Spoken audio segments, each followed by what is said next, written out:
Bangkok is beautiful and there's lots of work there.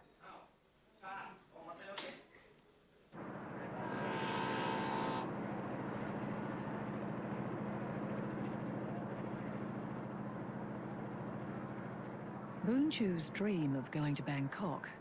is shared by millions in the countryside. They'll take the hard and dirty jobs, become tuk-tuk and taxi drivers, or, in this land notorious for its sex industry, be procured by pimps. Thailand has almost 1 million prostitutes, but only a small proportion work among tourists. The Thai habit of visiting prostitutes has led some to estimate that there will be 7 million AIDS deaths by the year 2000.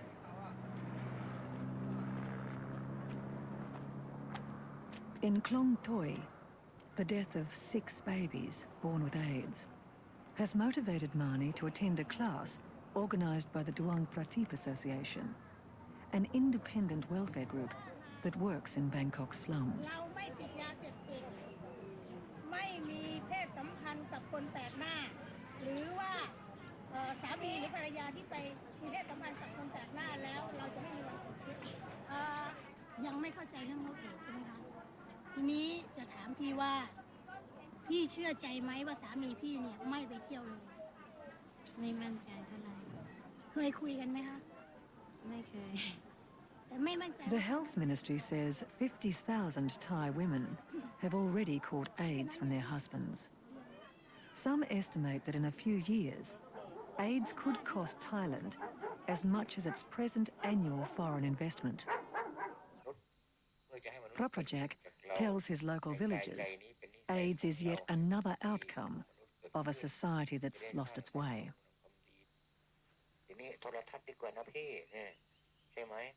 ต้องหาดูสิอะไรมันก็เป็นแต่เงินแต่ทองไม่มีเงินซื้อเขาจะพอเหมาะพอควร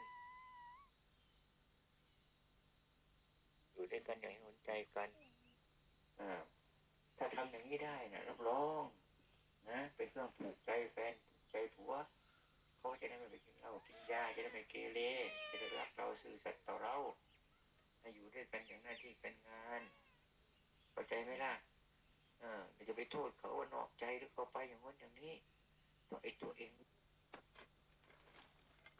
These villages are nearly all tapioca farmers. After rice, tapioca is Thailand's second biggest rural export earner.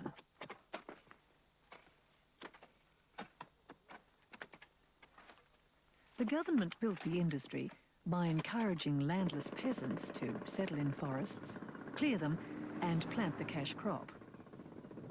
Now, there's a glut of tapioca and changed priorities. The government says villagers can't live in old forests because they're water catchments, and it's put the military in charge of resettlement.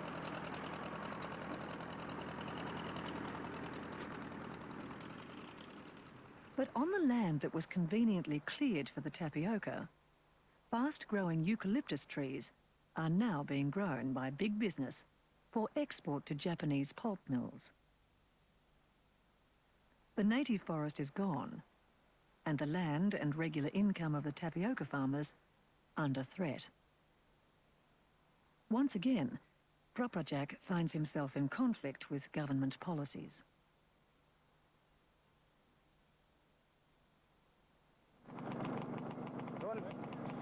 Before he was a monk, Propajak was a debt collector for Chinese gamblers. He became a monk after he'd been shot once. With his streetwise nose for corruption and his monastic authority, he is a formidable opponent. And he's awake to what's happening here. Propajak says this tractor driver faces arrest for not paying bribes to the military. He believes it's the tip of the iceberg of wider corrupt practices.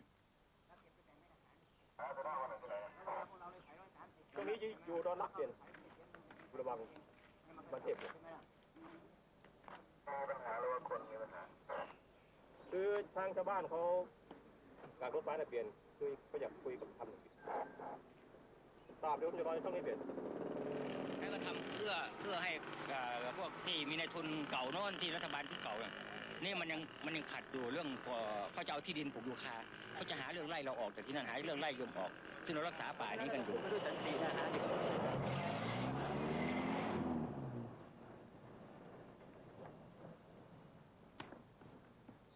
เอามา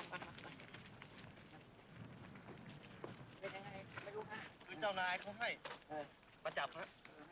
ครับอย่างเดียวไม่มีเหตุผลเลยไม่จะทำไงทีเนี้ยทีนี้พวกเราเลยไม่มีเหตุผลกันจริงเพราะว่าเจ้านายบอกว่าไม่มีเหตุผลเลยจับเดียวก็เลยบอกว่าคัดค้านอย่างเดียวก็ดีเหมือนกันอีกมั้งจะทำไงกันฮะดังนั้นที่หลวงพ่อที่ช่วยนี่ก็สนับสนุนทางกันว่าทำอยู่ทำกินอะไรแต่ละนี่ก็ไม่มีข้าวไม่มีน้ำท่านก็สนับสนุนพุทธศาสนาหลวงพ่อสีเหลืองๆนี่เขาเคารพอยู่แล้วทำไมหลวงพ่อทำไมไม่ทำในสิ่งที่มันถูกต้องถูกตามภาษาโยมด้วยไม่อย่างนี้พระเขาทำเลย Propelled is arrested again. And although it means he can't attend a public seminar at Thammasat University to debate the issues of resettlement and forest preservation, Propelled's arrest guarantees a packed house. In a highly unusual move, an army general in charge of resettlement and a representative of the Royal Forestry Department have agreed to openly discuss their policies.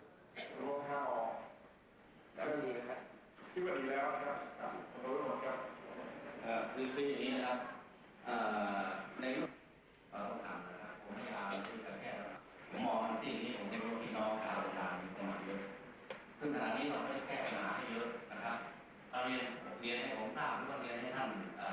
คุณหมอแล้วท่านก็แจ้งมาแล้วเราไปดูไปแก้ปัญหาอะไรซึ่งก็คงจะไม่ต่างกับงานที่เหมือนกันหมอประเภทเขาบอกว่าเราเป็นพื้นที่ป่าที่ยังมีสภาพสมบูรณ์อยู่นะครับจะต้องรักษาไว้ให้ได้ซึ่งขณะนี้ประเทศไทยเรามีเหลือส่วนต่างๆเหล่านี้ 27.95% นะครับซึ่งเป้าหมายนี้นั่น 40% ยังขาดอยู่ตั้ง 10% ครับตอนนี้มีคนเนื้อโครงการพจก.เรื่องนี้มันเรื่องอะไรก็ที่พูดกันไปว่าเป็นเรื่องป่ากับคนและเราต้องการทั้งป่าทั้งคนอันนี้คือเรื่องใหญ่และคนเนี่ยคืออะไรคือคนจน100 ปีที่ผ่านเนี่ยคนจนถูกเบียดเรื่อยลำบากเรื่อยนะครับมีนโยบายทางเศรษฐกิจที่ทำให้ชนบทล่มสลายลงสิ่งสำคัญที่สุดที่เราจะต้องคำนึงก็คือกฎระเบียบกฎหมายข้อบังคับต่างๆที่ออกมาแล้วผมเป็นทหารนะครับผมทำงานผมต้องยึดหลักกฎหมายส่วนหนึ่งนะครับและในขณะเดียวกันปัจจุบันนี้เราพยายามที่จะยึดในกรอบของหลักรัฐธรรมเพื่อเข้าไปแก้ไขปัญหาที่เราหนักหน่วงมานานเลยนะครับไปพูดว่ามันเป็นแผนที่อยู่ในเร่ง In Thailand, the military is only just getting used to having to explain itself. But there's an inevitability about the demands of an ever-increasing, new and prosperous, enfranchised middle class.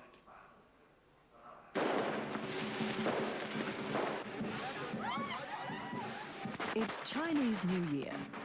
and typically, Superluck has turned it into a mall promotion. Bangkok, it's said, is just a Chinese city in disguise.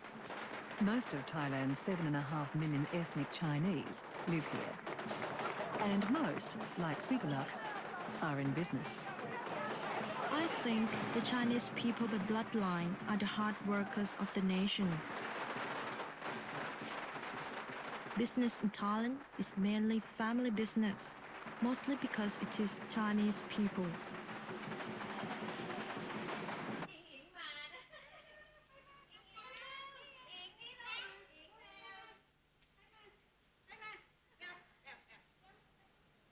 In her apartment atop a mall store,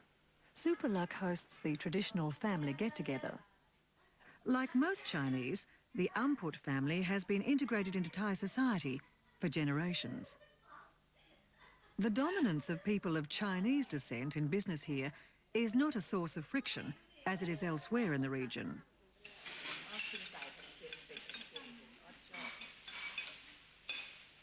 And like many Thai Chinese families, Superluck's stepmother and her father encourage her business ambitions. Thailand boasts more top businesswomen than any country on earth. In some university courses, they even discriminate in favour of men to keep numbers equal. 10 years ago in Thailand, it wasn't like this at all. Then Thai women were compared to the back leg of an elephant, like workers. Now it's a new generation because of education. But Superluck's business remains a family business, and her father the patriarch.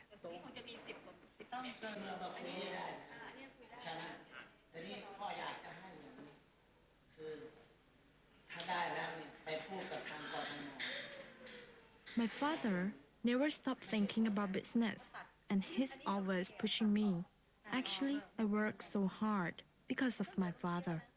Even in my sleep, I'm still thinking about work.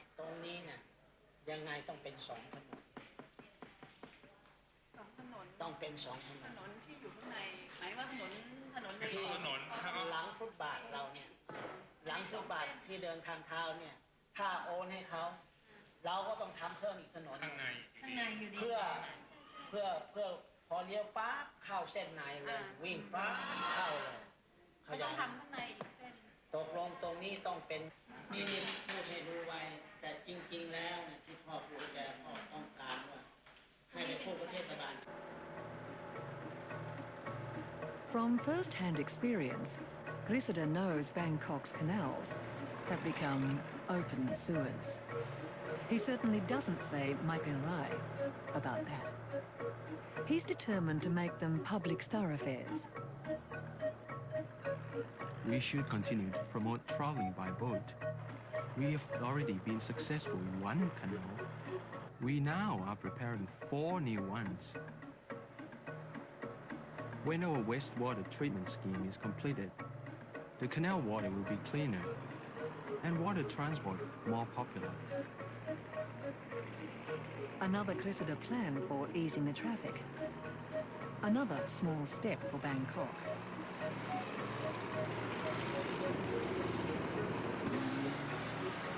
One horrible job for the prisoners brought from the jails each day to buy time for Grisida.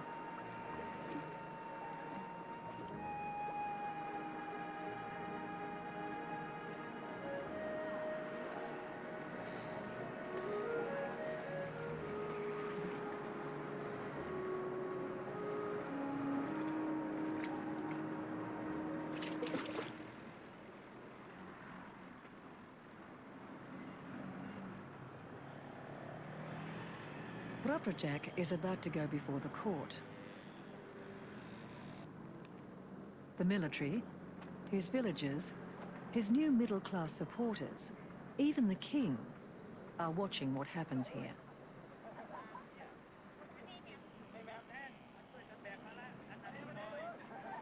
Because of his high profile,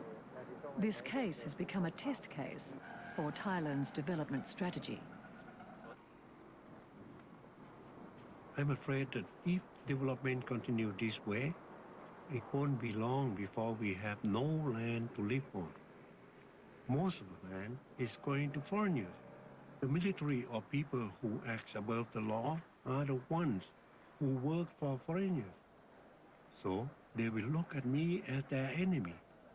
I stop them being rich. They don't respect me. They don't try to understand the teaching of the Buddha. Propelled's future remains uncertain.